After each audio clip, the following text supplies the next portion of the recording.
বন্ধুরা, টি-20 বিশ্বকাপ 2026-এর প্রথম সেমিফাইনালে আবারও ঠিক সেই চিত্রটাই সামনে এলো, যা বহু বছর ধরে দক্ষিণ আফ্রিকার সমর্থকদের মনে এক অদৃশ্য আতঙ্ক হয়ে ঘুরে বেড়াচ্ছিল। কলকাতার ঐতিহাসিক মাঠে নিউজিল্যান্ড দুর্দান্ত পারফরমেন্স করে দক্ষিণ আফ্রিকাকে কার্যত এক পেশে লড়াইয়ে হারিয়ে ফাইনালের টিকিট নিশ্চিত করেছে। স্বপ্নভঙ্গের এই রাত দক্ষিণ আফ্রিকার জন্য শুধু একটি হার নয়, বরং আরেকটি অপূর্ণ অধ্যায়ের বেদনাদায়ক পুনরাবৃত্তি। তবে ম্যাচের পর অধিনায়ক এডেন মার্করাম যা বললেন তা এই পরাজয়ের গণ্ডি ছাড়িয়ে আলাদা গুরুত্ব পেয়েছে। তিনি অকপটে নিজের দলের ভুল স্বীকার করেছেন, দুর্বলতাগুলো তুলে ধরেছেন, আবার একই সঙ্গে টিম ইন্ডিয়ার মানসিক দৃঢ়তা ও ক্রিকেটীয় শ্রেষ্ঠত্বের প্রশংসা করে কোটি কোটি ভারতীয় সমর্থকের হৃদয় জয় করে নিয়েছেন। তার কণ্ঠে ছিল হতাশা, ছিল আক্ষেপ, কিন্তু তার কথায় ফুটে উঠেছিল প্রকৃত খেলোয়াড় সুলভ মানসিকতা। আজকের এই ভিডিওতে মার্করামের সেই সম্পূর্ণ বক্তব্য আপনাদের দেখাবো, তাই ভিডিওটি শেষ পর্যন্ত অবশ্যই দেখবেন। তবে তার আগে আপনিও যদি মনে করেন দক্ষিণ আফ্রিকা এই হারের যোগ্য ছিল না, তাহলে ভিডিওটিতে একটি লাইক দিয়ে চ্যানেলটি সাবস্ক্রাইব করতে ভুলবেন না। বন্ধুরা, ইডেন গার্ডেন্সের দুধ সাদা ফ্লাডলাইটে মোড়া আকাশ আর কলকাতার স্যাঁতস্যাঁতে চাপা উত্তেজনায় ভরা রাত, এই আবহেই দক্ষিণ আফ্রিকা 169 রানের চ্যালেঞ্জিং লক্ষ্য রক্ষার সংকল্প নিয়ে মাঠে নামে। স্কোরবোর্ডে রান খুব বেশি না হলেও লড়াই দেওয়ার মতো ছিল যথেষ্ট। দক্ষিণ আফ্রিকার সমর্থকদের বিশ্বাস ছিল, শুরুতে যদি 1-2টি উইকেট তুলে নেওয়া যায় তাহলে ম্যাচে ফেরার সুযোগ তৈরি হবে। কিন্তু কেউ কল্পনাও করেনি যে পরের দৃশ্যটা এতটা একতরফা এবং নির্মম হতে চলেছে। নিউজিল্যান্ড যখন রান তাড়া করতে নামে, তখন থেকেই ফিন অ্যালেন এবং টিম সিফার্ট সম্পূর্ণ ভিন্ন মানসিকতা নিয়ে খেলতে শুরু করেন। তারা রক্ষণাত্মক নয়, বরং শুরু থেকেই আক্রমণাত্মক পথ বেছে নেন। পাওয়ার প্লের প্রথম বল থেকেই আফ্রিকান বোলারদের ওপর চড়াও হন তারা। কাগিসো রাবাডা হোক বা লুঙ্গি এনগিডি, কেউই তাদের আক্রমণের সামনে তাল মেলাতে পারেননি। স্টেডিয়াম তখন ভারতীয় ও কিউই সমর্থকদের গর্জনে কাঁপছে, আর সেই শব্দের ঢেউয়ের মাঝেই শুরু হয় এক বিধ্বংসী ব্যাটিং প্রদর্শনী। মাত্র 6 ওভারের বাধ্যতামূলক পাওয়ার প্লেতে নিউজিল্যান্ড তোলে অবিশ্বাস্য 84 রান। সেই মুহূর্তেই ম্যাচের গতিপথ প্রায় নির্ধারিত হয়ে যায়। দক্ষিণ আফ্রিকার বোলিং পরিকল্পনা, ফিল্ড সেটিং, কৌশল সবকিছু যেন মুহূর্তে ভেঙে পড়ে। ফিন অ্যালেন তো যেন অন্য গ্রহের ক্রিকেট খেলছিলেন। মাত্র 33 বলে ঝড়ো 100 রান করে তিনি একাই ম্যাচটাকে দক্ষিণ আফ্রিকার হাতছাড়া করে দেন। 4 ছক্কার বন্যায় তিনি আফ্রিকান বোলারদের সম্পূর্ণ দিশেহারা করে দেন। তার সঙ্গী টিম সিফার্টও কম যাননি। মাত্র 33 বলেই করেন 58 রানের কার্যকর ইনিংস, যেখানে ছিল নিখুঁত টাইমিং আর স্মার্ট শট নির্বাচন। দুজনের জুটিতে দক্ষিণ আফ্রিকার বোলারদের জন্য কোনো জায়গাই অবশিষ্ট ছিল না। তারা মাত্র 1 উইকেট হারিয়ে সম্পূর্ণ একতরফাভাবে ম্যাচ জিতে নেয়। কোনো নাটকীয়তা নয়, কোনো উত্তেজনাপূর্ণ শেষ মুহূর্ত নয়, এ ছিল নিখাদ আধিপত্যের প্রদর্শন। নিউজিল্যান্ড সেই জয় দিয়ে শুধু ফাইনালের টিকিটই নিশ্চিত করেনি, বরং বিশ্বকাপ মঞ্চে নিজেদের শক্তির জোরালো ঘোষণা দিয়েছে। আর দক্ষিণ আফ্রিকার জন্য রেখে গেছে আরেকটি বেদনাদায়ক স্মৃতি, যেখানে শুরুতেই ম্যাচ হাতছাড়া হয়ে যায় এবং ফিরে আসার সুযোগ আর তৈরি হয় না। এডেন মার্করাম যখন পোস্ট ম্যাচ প্রেজেন্টেশনের জন্য মাইকের সামনে এসে দাঁড়ালেন, তখন তার মুখের অভিব্যক্তি যেন অনেক কিছু বলে দিচ্ছিল।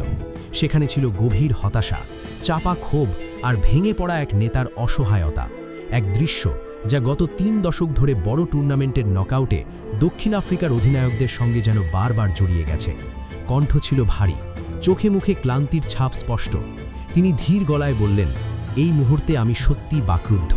ভেতরে একটা অদ্ভুত শূন্যতা কাজ করছে। অধিনায়ক হিসেবে নিজেকে ভীষণভাবে ব্যর্থ মনে হচ্ছে। এই পরাজয়ের তিক্ততা মেনে নেওয়া এখন আমাদের জন্য অত্যন্ত কঠিন। ব্যাটিং নিয়ে প্রশ্ন উঠলেই তিনি অকপটে স্বীকার করেন যে দল আরও ভালো করতে পারত। তার কথায় আমাদের মিডল অর্ডার, বিশেষ করে তরুণ ডিভাল্ড ব্রেভিস এবং ট্রিস্টান স্টাবস দারুণ কিছু শট খেলেছিল।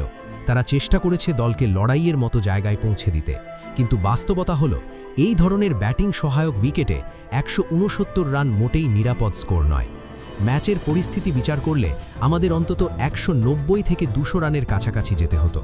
শেষের গুরুত্বপূর্ণ ওভারগুলোতে আমরা দ্রুত উইকেট হারিয়েছি, মোমেন্টাম হারিয়েছি, আর সেখানেই ম্যাচ আমাদের হাতছাড়া হয়ে গেছে। বোলিং ব্যর্থতা নিয়েও তিনি কোনো রাগ ঢাক রাখেননি।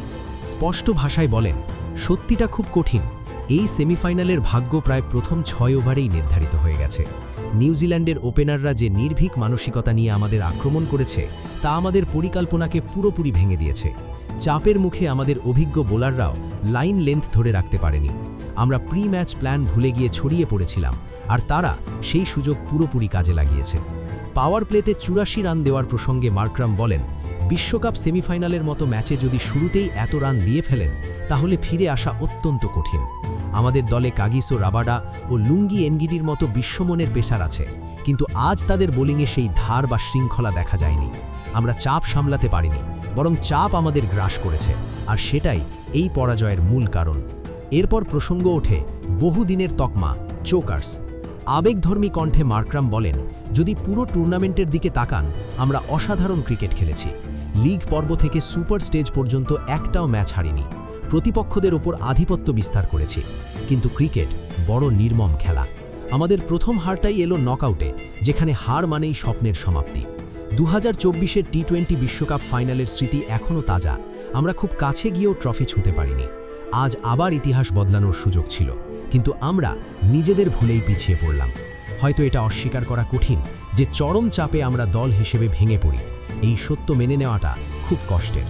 তবে নিজের দলের হতাশার মাঝেও তিনি প্রতিপক্ষ এবং বিশেষ করে ভারতের প্রতি গভীর সম্মান দেখাতে ভোলেননি। এক চমকপ্রদ মন্তব্য করে তিনি বলেন, যদি ভারত আগামী ম্যাচ জিতে ফাইনালে ওঠে, তাহলে আহমেদাবাদের নরেন্দ্র মোদী স্টেডিয়ামে তারা নিউজিল্যান্ডের বিরুদ্ধে আমাদের এই হারের জবাব দিতে পারবে।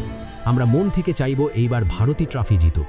গত 1 মাস ধরে তারা যে নির্ভীক এবং পরিণত ক্রিকেট খেলছে, তাতে তারা এই শিরোপার প্রকৃত দাবিদার। বন্ধুরা, এডেন মার্করামের এই বক্তব্যে যেমন ছিল ভাঙা স্বপ্নের বেদনা, তেমনি ছিল একজন সত্যিকারের নেতার সততা এবং ক্রীড়াসুলভ মানসিকতা। নিজের ব্যর্থতা স্বীকার করে নেওয়া এবং প্রতিপক্ষের শক্তিকে সম্মান জানানো, এই দুটির সমন্বয়ে তাকে আলাদা মর্যাদা দেয়। এখন সমস্ত দৃষ্টি আহমেদাবাদের দিকে। এখন আপনারা কি মনে করেন, দক্ষিণ আফ্রিকা কি কখনো চোকার্স তকমা মুছে ফেলতে পারবে, নাকি বড় মঞ্চের চাপই তাদের বারবার থামিয়ে দেবে? আপনার মতামত নিচে কমেন্ট বক্সে জানাতে ভুলবেন না।